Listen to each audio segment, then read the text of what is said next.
Olá, eu sou Alice e estamos falando de relacionamentos sociais.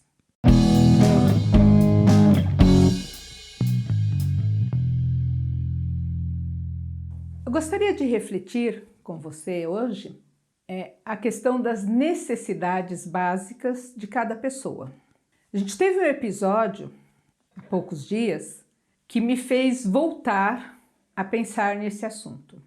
Estudar as teorias das necessidades, as teorias comportamentais do ser humano sempre foi um assunto de interesse meu. Por quê? Eu dedico muito tempo da minha vida, do meu dia a dia, para entender o outro, para entender as situações e procurar propor atitudes, soluções que resolvam as problemáticas que são apresentadas, seja em relação aos relacionamentos pessoais, seja no grupo de trabalho que a gente transita, seja na discussão das políticas públicas, das políticas da assistência social e principalmente no atendimento aos usuários. Então, eu sempre me preocupei de entender quais são os mecanismos que regem as pessoas, porque se tantos estudiosos, PhDs, pessoas influentes, estão preocupadas em entender o comportamento humano, em estabelecer uma pirâmide, uma linha de necessidades básicas que precisam ser supridas no dia a dia para que o ser humano evolua em termos de aprendizagem, em termos de relacionamento, em termos de inteligência, é porque este assunto é importante e pertinente.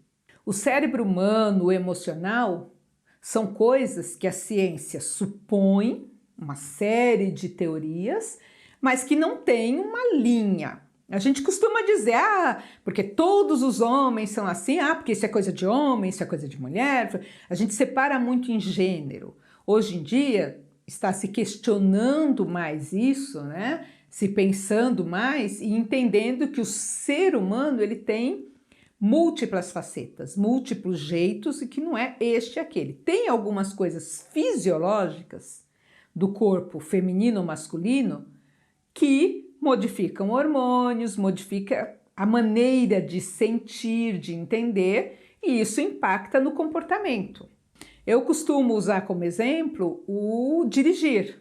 Eu percebo, pela minha experiência própria, porque eu também já dirigi durante um bom tempo da vida, que nós mulheres normalmente temos essa habilidade, no feminino tem essa habilidade, Vamos mudar os nós mulheres. A característica feminina tem habilidades de se envolver com várias coisas ao mesmo tempo. E a característica masculina normalmente é mais de focar, Tem o pastor Cláudio aí que ele diz que homem funciona em caixinhas, em gavetas. Abre a gaveta da família, só consegue pensar na família. Fecha a gaveta da família e abre a do futebol. E aí tá focando no futebol. Se você vier falar de família, ele não entende. Espera aí, eu tenho que fechar a gaveta do futebol e abrir a da família, do relacionamento. Assim. Mulher não. Mulher, já, acho que até o feminino, por esta característica de cuidadora, de casa, de filhos, de pessoas, de muita gente, já desenvolveu habilidades de prestar atenção em várias coisas ao mesmo tempo. Isso, para dirigir, pode ser um complicador. Por conta disso, acredito eu, com as informações que eu já levantei até agora, que o feminino dirigindo, como ele costuma prestar mais atenção no que acontece em volta, para consciência e responsabilidade de dirigir, bota o pé no freio. Já não corre tanto, porque ele está pensando na direção, mas também está lidando com outras coisas, o planejamento do dia, o que vai fazer, outros pensamentos, os horários e tudo, então não consegue focar só naquilo. E aí eu percebo que temos mais dificuldade para focar no estacionamento porque a gente está dividido. Por outro lado, como a gente tem essa habilidade de estar prestando atenção em tudo, tem uma capacidade maior de prever, de evitar acidente, porque anda em menos velocidade. Isso é fato estatístico, é estudo. Mulheres se envolvem menos em acidentes fatais com vítimas graves. Mulheres se envolvem mais em acidentes de bater, de raspão na porta do outro, de pegar o portão. Acho que quase toda mulher que dirige já enganchou o carro num portão e teve dificuldade para tirar, que é a questão, né, de perceber o espaço. As noções são diferentes de espaço. O homem está ali na direção, então eu estou prestando atenção só na direção, então eu posso ter mais velocidade porque eu estou focado aqui, eu estou prestando atenção. E aí, se acontece algum imprevisto, um deslize, quando bate, bate feio, né? Já é maior. Questão de ambientes, um cômodo. Tem que colocar determinados móveis em um cômodo. O feminino, normalmente, a característica feminina, ela chega no ambiente e olha, e mede mentalmente. Eu, Alice, às vezes uso fita métrica, barbante, alguma coisa, antes de pôr o móvel no lugar, até porque dá muito trabalho, pesa, eu não tenho tanta força, que é outra característica do feminino, né? Não tem força física, então eu tenho que poupar minhas forças. Então eu meço, cabe aqui? Não, faltou um tiquinho, aqui tá certo. Aí quando eu vou colocar os móveis no lugar, já tem as posições, as medidas, as ideias e normalmente dá certo. Mulher, o feminino, a característica feminina, normalmente cabe. Às vezes fala assim, não cabe, aí a gente fala cabe e cabe. A característica masculina normalmente é mais afoita. Então ela vai lá e arrasta o sofá para o lado. E não coube aqui. Se eu virar um pouquinho para cá, e se eu virar para cá, e arrasta, arrasta, arrasta até que acha a posição. É mais a força física, né? O movimento e menos o planejamento. Fora estas características de feminino e masculino, tem para todos nós seres humanos as necessidades básicas. E lá na pirâmide de Maslow, né, que é um estudioso da área, ele pôs aqui as necessidades fisiológicas na base da pirâmide, porque se você não consegue satisfazer essa, você não consegue evoluir nas outras habilidades. E aí, pensando nisso, né, tem esse episódio que aconteceu no serviço. A equipe com quem eu convivo agora, ela é de atendimento de abordagem noturna. Então, estão na rua à noite, nos horários em que a maioria de nós está dormindo. Nos horários em que a maioria do comércio, as estações de trem, de transporte estão fechadas, né? Funciona até meia-noite, depois não funciona, e a equipe está a madrugada inteira na rua.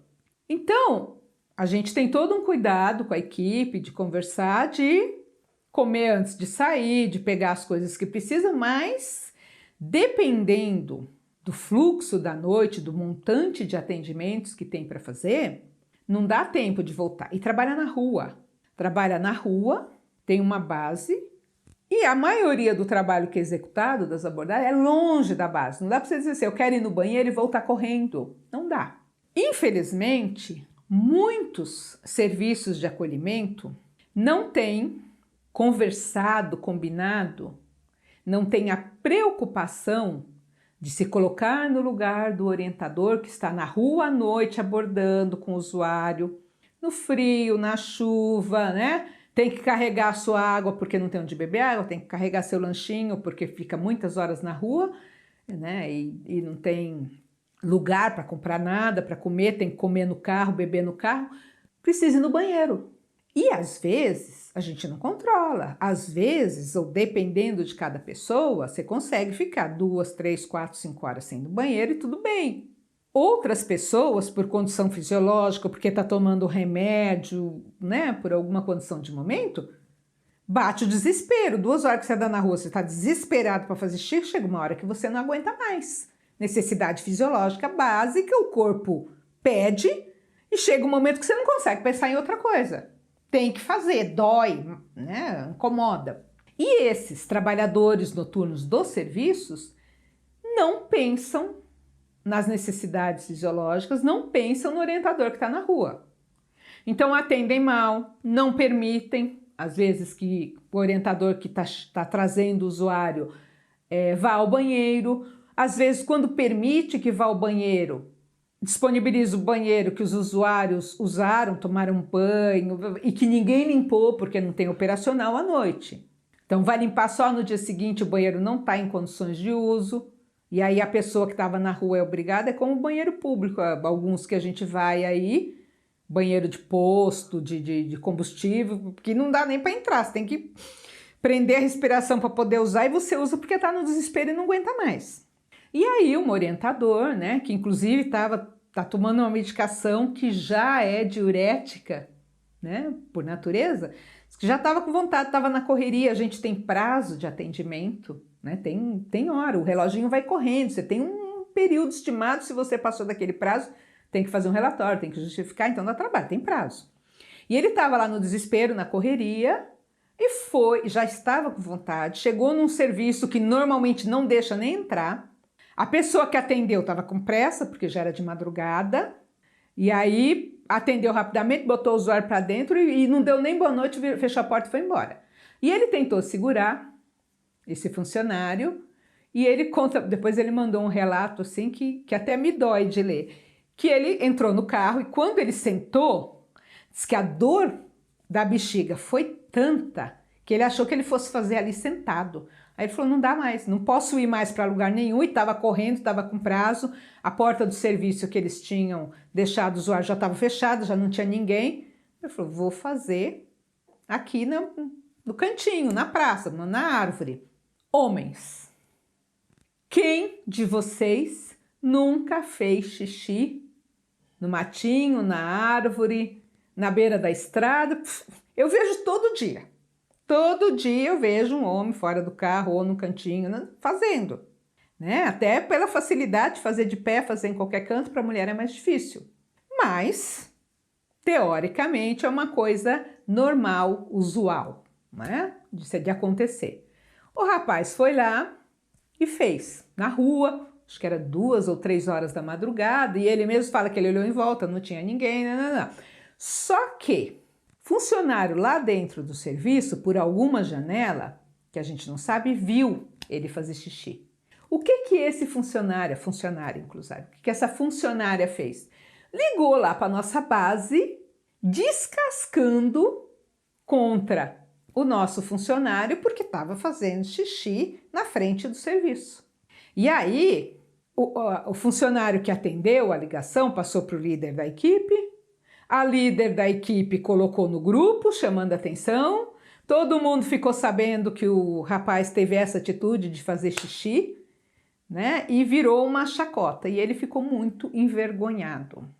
E aí tem os dois, mas não devia fazer o xixi na rua. Coloquei a situação para vocês. Vê uma outra alternativa? Porque eu acho até que se ele optasse por bater na porta de novo, conversar com a funcionária, pedir para ir no banheiro, não ia dar tempo. Pelo relato dele, a coisa estava assim no limite. Quem de nós nunca teve um episódio de estar com tanta vontade de fazer xixi que não aguenta mais? Eu mesmo já tive isso no carro, na estrada, de não ter onde parar, e o marido parar no acostamento, abrir as 2 portas do carro para fazer uma paredinha, e eu, porque mulher tem que agachar, e eu fazer o xixi ali porque não aguentava, estava suando, estava doendo. Eu vou fazer na roupa. Né? Não tem jeito. Então é uma situação pela qual a maioria de nós já passou. Então tá aí, não tinha muita alternativa. Só que eu quero colocar essa situação para a gente refletir o outro lado. Do quanto a gente julga quando vê uma situação dessa, mas do quanto a gente não se preocupa em ser acolhedor com as pessoas, em se colocar no lugar do outro, em perceber isso. E aí eu fiz um comunicado essa semana, depois dessa situação, para passar para todos os serviços de acolhimento que a gente acessa, que a equipe acessa à noite e vai para o atendimento, para se sensibilizar, para ter empatia e dispor para os orientadores que estão na rua de um banheiro em condição de uso para que eles possam usar de madrugada. E aí vamos estender isso, eu estou contando um episódio de um trabalhador da assistência social, de abordagem de rua, mas aí eu comecei a pensar, os entregadores, os motoboys principalmente, entregadores de mercadoria, de comida, como que eles se viram? As pessoas que trabalham na rua. Como que elas se viram? Porque eu também já me vi em situações de ter que entrar num bar e pedir para usar o banheiro e me dizerem que eu precisava consumir alguma coisa, eu comprar alguma coisa para poder usar o banheiro, então pagar para poder usar esse banheiro. Vamos nos colocar no lugar do outro, pensando nessa coisa imediata que é a necessidade fisiológica, que é a mesma coisa que acontece com o nosso usuário de serviço. Se ele está com fome, se ele está com vontade de ir no banheiro, se ele está com frio, não vamos falar de projeto de vida, porque não vai adiantar. Primeiro, né, e o Maslow já diz isso, a gente tem que atender às necessidades básicas, que são as fisiológicas, de sono, de fome, de ida a banheiro, de agasalho. São necessidades básicas, e quando a gente está no limite dessas necessidades, fome extrema, vontade extrema de ir no banheiro, a gente não consegue pensar em outra coisa. E vamos desenvolver, principalmente você que é trabalhador da área social. Vamos ter sensibilidade, empatia para pensar no trabalho do outro. Quem está na abordagem de rua, que tem que ir lá à noite acessar o centro de acolhida, não julgue.